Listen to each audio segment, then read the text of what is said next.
Welcome back to Stoic Habit Builder, the place where we build calm, discipline, and inner strength one day at a time. In today's video, we'll share 9 Stoic habits that can completely transform the way you see life, from the moment you wake up to how you face adversity. If you're seeking peace of mind, discipline in action, and a powerful life rooted in inner clarity, this video is for you. Let's dive in. 9. Stoic habits that will completely transform your life. Have you ever noticed how the morning feels different? It's quiet, still, like the world hasn't quite woken up yet. And in that stillness lies a gift, a chance to begin again. Every morning you wake up is a blank page. Yesterday's mistakes, they're gone. Tomorrow's worries, they haven't arrived yet. Right now, you have something incredibly powerful in your hands, this moment. But here is the truth most people miss. How you begin your day often shapes how you live your life. The Stoics understood this deeply. Marcus Aurelius, a Roman emperor, warrior, philosopher, once wrote, "You have power over your mind, not outside events. Realize this, and you will find strength." And that's where the magic of your mornings lies. You see, setting a morning intention isn't just a habit. It's not something you tick off like brushing your teeth or checking your phone. No, it's a ritual, a sacred moment between you and your higher self.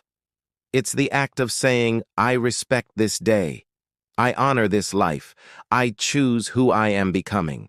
When you wake up and immediately go into stress mode, checking emails, rushing out the door, or drowning in the news, you're handing over your peace to chaos. But when you wake up and pause, even just for a minute, to breathe, to be grateful, to reflect, you're taking back control. You're training your mind to lead, not follow. Think about it. What if your morning wasn't just a routine, but a declaration? A declaration of who you want to be. A declaration that says, "Today I choose clarity over confusion, calm over chaos, purpose over autopilot." What if instead of waking up dreading the day, you woke up and asked, "What kind of person do I want to be today? What energy do I want to bring into the world?" That's where the transformation begins, because your mind, when directed with clarity and intention, what becomes your most powerful weapon. Not against others, but against your lower self, the one that doubts, complains, procrastinates.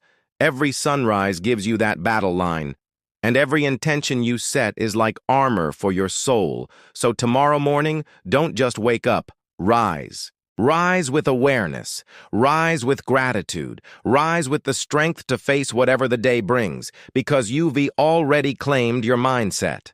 1. Setting clear goals and intentions. Each morning. Have you ever noticed how the first few minutes of your morning can shape your entire day? Most people wake up and immediately reach for their phones, checking emails, scrolling through the news, or diving headfirst into stress they didn't ask for. But what if I told you there's a better way? A powerful habit that separates those who drift from those who lead. Every single morning is a chance to start over, to be better than you were yesterday, to become more aligned with the person you want to be. And the key? It's not in doing more, it's in being clearer. Clarity is power. When you wake up without a clear goal or intention, life will choose for you. The distractions, the chaos, the demands of everyone else, they'll pull you in every direction. But when you begin your day with purpose, you create momentum that nothing can shake. Think of your morning intention like a compass. It doesn't stop the storms of life, but it tells you which direction to sail. Maybe your intention is as simple as this: "Today, I choose to be calm." Or, "Today, I focus on progress, not perfection." It could even be something physical, like taking a morning walk with the intention to reconnect with nature and give your mind space to breathe. That's the power of purpose. It transforms small actions into meaningful rituals. It turns a cup of coffee into a moment of reflection, a commute into a training ground for patience, a conversation into an opportunity to listen deeply. But here's the truth. Intentions alone are not enough. Without discipline, intentions fade. It's discipline that gets you out of bed when you don't feel like it. It's discipline that helps you follow through, even when no one's watching. And the beautiful thing is, every small, disciplined action you take builds your self-respect. You start seeing yourself as someone who follows through, someone who doesn't just wish, but acts, someone who honors their own word. Seneca, the great Stoic philosopher, once said, "It is not that we have a short time to live, but that we waste much of it." Let that sink in. Your life isn't short. Your mornings aren't meaningless. They're just often spent without intention. So tomorrow, before the world demands a piece of you, take one moment for yourself. Set your compass. Decide who you want to be and what truly matters to you. Because a clear intention, powered by disciplined action, isn't just how you change your morning, it's how you change your life. 2. Discipline is a gift, not a burden. Most people hear the word discipline and instantly think of something heavy, restrictive, hard, like it's a punishment for those who don't know how to enjoy life. But what if we've been seeing it all wrong? What if discipline is actually the greatest gift you can give yourself? You see, discipline isn't about punishment. It's about freedom. It's the bridge between where you are today and where you dream of being tomorrow. Epictetus, the great Stoic philosopher, once said, "No man is free who is not master of himself." Think about that for a moment. True freedom doesn't come from doing whatever you feel like. It comes from having the power to choose what's right, even when it's hard, even when you don't feel like it. Imagine this. You decide to practice piano just 15 minutes a day. That doesn't sound like much, right? But do it every single day. No skipping, no excuses. And in a year, you'll be playing songs you once thought were impossible. That's the power of discipline. It's like a muscle. The more you train it, the stronger it gets. The stronger it gets, the more confident you feel. And before you know it, the habits that once felt impossible become second nature. Discipline also protects you from your own fleeting emotions. It saves you from the temptations that whisper, "Just this once," from the lies that say, "You can start tomorrow." For example, let's say you're trying to stay in shape, and someone offers you a rich, sugary dessert. Discipline isn't about saying no to the dessert. It's about saying yes to your long-term health, yes to your self-respect, yes to waking up proud, not regretful. And here's the secret. Discipline doesn't start with big, dramatic actions. It begins in the smallest places. It starts with making your bed in the morning, writing down your goals, planning your day, showing up, especially when no one else is watching. These tiny choices, these invisible victories, they shape your identity. They tell your mind, "I'm someone who follows through. I do the hard things, even when I don't feel like it." And that identity, that's what gives you momentum. That's what carries you through the tough days. So the next time you think discipline is a burden, remember this. It's not chains. It's wings. It's not restriction. It's liberation. It's not punishment. It's self-respect in action. Because the more you train your discipline, the more freedom you'll feel. From temptation, from regret, from the chaos of life. Discipline isn't just how you get what you want. It's how you become who you were meant to be. 3. Serving others. The root of true meaning. In a world that constantly tells us to focus on ourselves, there's something powerful, even radical, about turning your attention outward. You see, real meaning doesn't come from how much you achieve, how much you own, or how much praise you receive. Real meaning comes from how deeply you serve. Marcus Aurelius, the Stoic emperor, once wrote, "What we do now echoes in eternity." Let that sink in. Your actions, even the small ones, ripple far beyond what you can see. Every moment you choose to lift someone else, you plant a seed, and over time, those seeds grow into something much greater than you. When you serve others, you step outside of your own pain. You stop asking, "Why me?" and you start asking, "How can I help?" And that shift, that humble shift, changes everything. Look at the story of Anthony Ray Hinton. He spent 30 years in prison for a crime he didn't commit. But instead of giving in to bitterness, he chose to inspire. He lifted the spirits of his fellow inmates, gave them hope, made them laugh. And when he was finally released, he kept serving, fighting for justice, forgiveness, and change. How do you explain that kind of strength? It comes from knowing that life's greatest purpose isn't about what you get. It's about what you give. And the truth is, serving others doesn't always mean grand gestures. Sometimes it's as simple as listening without interrupting, helping someone carry their burden, even for a few moments, sharing what you've learned with someone just a few steps behind you. These things may seem small, but they matter. They echo. Service also sharpens your empathy. It humbles you. It helps you realize everyone's fighting a battle you can't see. And maybe, just maybe, your presence, your encouragement, your kindness is exactly what someone else needs to keep going.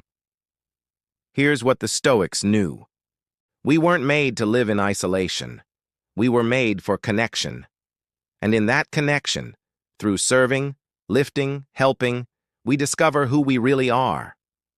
So ask yourself today, who can I serve? Where can I show up? What small act can I offer that might change someone's day or even their life? Because at the end of it all, what you do for yourself may bring you comfort. But what you do for others, that's what creates legacy. And legacy is where true meaning begins. 4. Practicing humility, the hidden strength.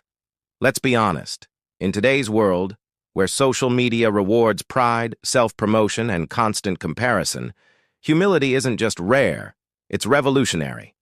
But here's what most people get wrong. Humility isn't weakness, it's strength under control. It's the quiet confidence to say, "I don't know everything," and that's exactly why I'm still learning.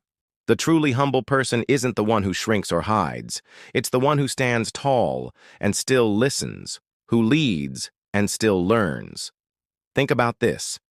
Jim Collins, in his best-selling book Good to Great, studied what separates good companies from truly great ones. He found a surprising trait in their leaders. They weren't flashy or arrogant. They had a fierce will to succeed, but they paired it with deep humility. He called them level 5 leaders, people who care more about results than recognition, who give credit when things go well and take responsibility when things go wrong. Now that's real leadership. That's real power. And the truth is, humility isn't just good for leadership. It's essential for growth. Because when you're humble, you stay curious. You ask better questions. You learn from failure instead of fearing it. You welcome feedback, even the kind that stings, because you know it as the path to becoming better.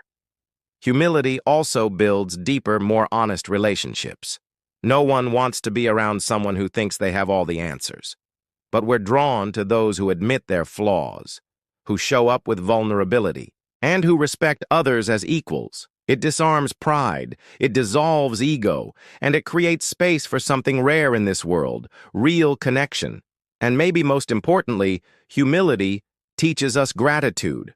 When you're humble, you stop taking things for granted. You start seeing every moment, every opportunity, every lesson as a gift, not a guarantee. The Stoics believe that the more we accept how little we control, the more peace we gain. So I'll ask you, are you willing to admit what you don't know? To open yourself up to correction, to challenge, to change? Because if you are, you'll grow faster, you'll lead better, and you'll live wiser. In the end, humility isn't about thinking less of yourself. It's about thinking of yourself less. And in that space, When ego steps aside, greatness walks in. 5. Facing fear. The doorway to freedom. Let me ask you something. What would you do? Who would you be if fear didn't hold you back? Because if we're honest, fear is the invisible force that quietly controls so many of our choices. It stops us from speaking up, from starting something new, from becoming the person we know, deep down, we're meant to be. The Stoics had a powerful belief. Fear is not the enemy, but surrendering to it is. And here's the truth most people miss. Most of what we fear isn't real danger. It's imagined. We fear rejection before anyone has rejected us. We fear failure before we've even tried. We fear judgment from people who barely know us. Just like standing on the edge of a tall cliff, your heart races, your knees shake, but you're not in danger. You're just imagining what might happen. And once you take that step, once you lean into that fear, you realize it was never as big or as powerful as your mind made it out to be. Let me tell you a quick story. I used to be terrified of public speaking. Not nervous, I mean terrified. The kind of fear that makes your hands sweat and your voice crack. But one day I said, enough. I stood on that stage, trembling, and did it anyway. And you know what happened? Nothing broke. No one laughed.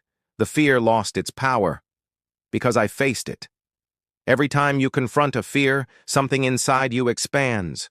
Your comfort zone stretches, your confidence grows, and suddenly what once scared you becomes part of who you are now. That's why the Stoics didn't teach us to eliminate fear. They taught us to walk through it. Because courage isn't the absence of fear. It's action, despite the fear. So if something scares you today, that conversation, that leap, that decision, it might be the exact thing your soul is asking for.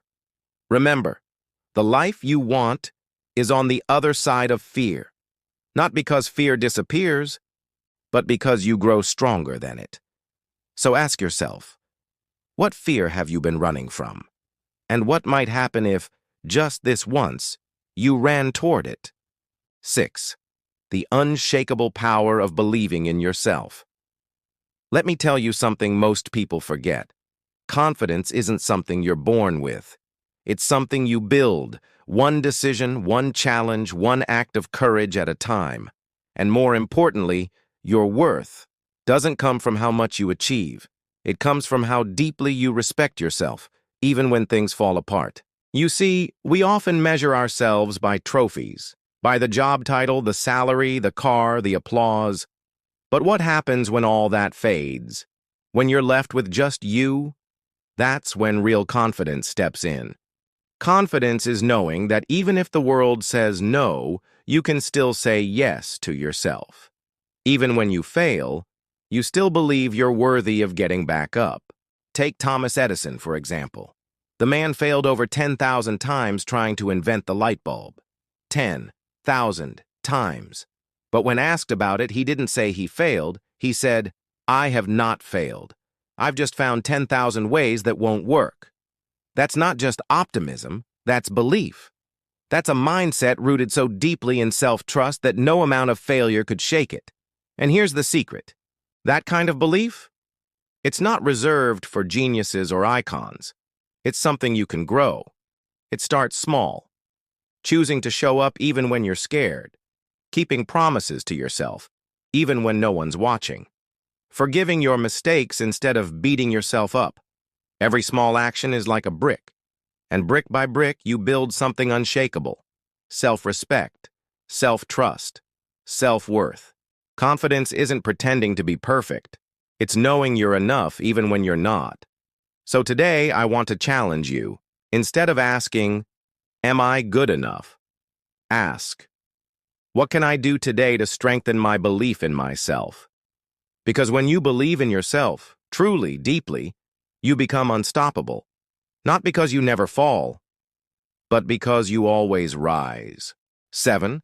The life-changing power of living in the present moment. What if I told you that most of your stress, your anxiety, even your disconnection from life isn't about what's happening right now, but about what you were thinking about. See, happiness doesn't live in the past. It doesn't live in the future either. It only lives in one place, right here, right now. The Roman emperor and Stoic philosopher Marcus Aurelius once wrote, "Confine yourself to the present." Simple words, but they hold a life-changing truth. Because the more time we spend replaying the past or worrying about what's next, the more we miss the only moment we actually have, this one. Let me ask you, how often are you truly here? Not just physically present, but mentally, emotionally, fully engaged in what's happening. We scroll through life. We rush through conversations. We check our phones in the middle of someone sharing their heart. And then we wonder why we feel disconnected, overwhelmed, or empty. But when you choose to be fully present, everything changes. You listen more deeply. You speak more honestly. You feel more alive. Living in the present doesn't mean ignoring your responsibilities or never planning ahead. It means learning to anchor yourself in the now, even when life feels uncertain. It means that when you're having dinner with someone you love, you're with them, not lost in your inbox or replaying a mistake from last week. It means that when you're facing a tough decision, you focus on the one step you can take today, not paralyze yourself with 1,000 future what-ifs. Science even backs this up. Studies show that people who practice mindfulness, the art of being fully present, report lower stress, better focus, deeper relationships, and more joy. And here's the best part. You don't have to change your life to start. You just have to show up for it. Take a deep breath. Feel your feet on the ground. Look someone in the eyes when they speak. Taste your coffee instead of just drinking it. Say thank you and actually mean it. Because this moment, right here, is the only one guaranteed. And when you live it fully, you don't just exist. You truly live. 8. The hidden power of speaking positivity into your life. Let me ask you something. What's the very first thing you say to yourself in the morning? Do you greet the day with energy or with dread? Because whether we realize it or not, the words we speak, especially the ones we say to ourselves, are shaping our emotions, our mindset, even our future. A positive phrase in the morning might seem small, even silly, but it's one of the most powerful tools you can use to take control of your attitude and your life. Author J.K. Rowling once said, "What's life-threatening doesn't always kill you. Sometimes it makes you stronger." Those aren't just words. That's a perspective forged through real hardship. It's not about pretending everything's fine when it's not. It's about choosing to speak strength, not fear, hope, not helplessness, resilience, not defeat. Think about it. Your brain listens to you more than anyone else.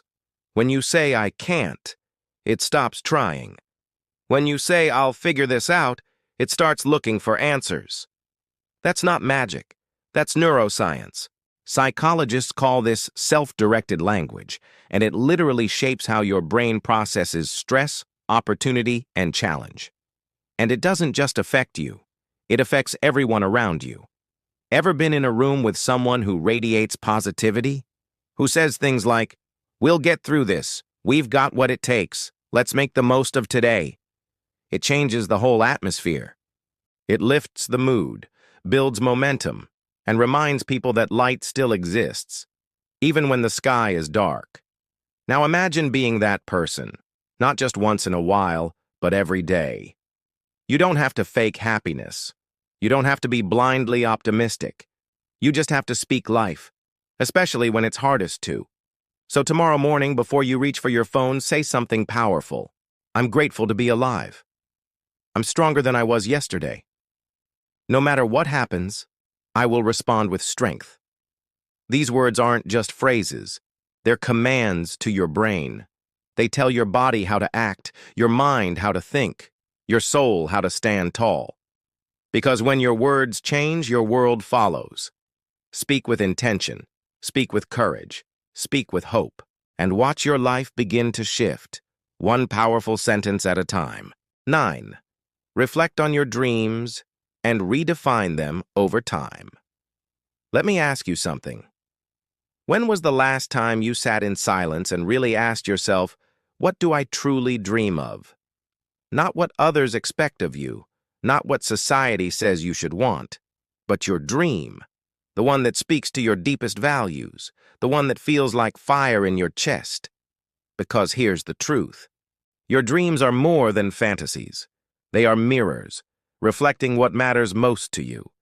They are fuel, igniting your actions, shaping your choices, guiding your growth. We often think of dreams as some far-off finish line. But in reality, dreams are part of the journey.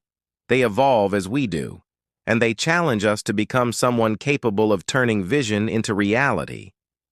I want you to imagine something for a moment. Imagine you've already achieved your dream. Close your eyes if you have to. Picture what your life would look like. How would you feel when you wake up? What kind of work would you be doing? Who would you be surrounded by? How would you walk, talk, lead, live? That mental image isn't wishful thinking. It's a psychological strategy called future visualization. Top athletes use it. CEOs use it. Artists use it. Because the brain doesn't know the difference between a vividly imagined reality and a real one. It begins to prepare for what you picture clearly. Let me tell you a story. There was once a female painter who spent years painting in obscurity. No gallery wanted her work. No one seemed to care. But she kept going. Every brushstroke was a quiet act of faith. She held on to her dream, not just of fame, but of sharing something honest, something beautiful. And one day, her work was discovered. Now her paintings hang in museums around the world. She didn't just chase success, she chased meaning. And that made all the difference. But here's something we often forget. Dreams aren't static. What inspired you 10 years ago may no longer serve you today. That's why we must reflect, refine, and sometimes even rebuild our dreams. Not because we've failed, but because we've grown. So ask yourself, does your dream still align with who you are now? Does it reflect your current values, your current truth? It's okay to shift course. It's okay to dream differently. Because in the end, the pursuit of your dream isn't about reaching a destination. It's about who you become along the way. Every step, every setback, every triumph. It's all shaping you into someone stronger, wiser, more alive. So keep dreaming, keep reflecting, and most of all, keep walking. Choose stillness. Choose Stoicism. Every morning, you wake up with a choice. Before you check your phone, before the noise of the world rushes in, before the demands, the emails, the stress, you have a moment, a quiet, powerful moment to decide. How do I want to show up today? Will you choose worry, or will you choose awareness? Will you choose distraction or discipline? Will you react to the world or rise above it? This is the Stoic path, not cold, not emotionless, but deeply awake. Stoicism doesn't ask you to shut off your feelings. It invites you to understand them and not be ruled by them. Because here's the truth. Life won't always go your way. You'll face setbacks, rude people, late trains, heavy losses. But what you control, always, is your response. And that is where your freedom lives. Each morning is a reset button. A chance to anchor yourself in stillness before the chaos hits. A chance to say, I may not control what happens today, but I control who I am through it. You don't need to be a philosopher to live this way. You don't need to quote Marcus Aurelius or Seneca by heart. You just need one thing: a willingness to pause, to reflect, to choose the higher road. Because Stoicism isn't just ancient wisdom, it's a modern weapon, a tool for real people, with real problems, trying to stay grounded in a world that's always spinning. And if this message resonates with you, if even one sentence stirred something inside, then don't just let it fade. Use it, practice it, and share it. Share what you felt. Share how you're applying this in your life. Drop a comment, not just for me, but for someone else who might be reading, wondering if they're alone in their struggle. Let's create a space of strength and stillness. Let's remind each other that we can live with discipline, with peace, with power, no matter what the day brings. You're not just watching a video. You're building a habit. You're becoming someone the world can't shake. And that is what the Stoics were really after all along.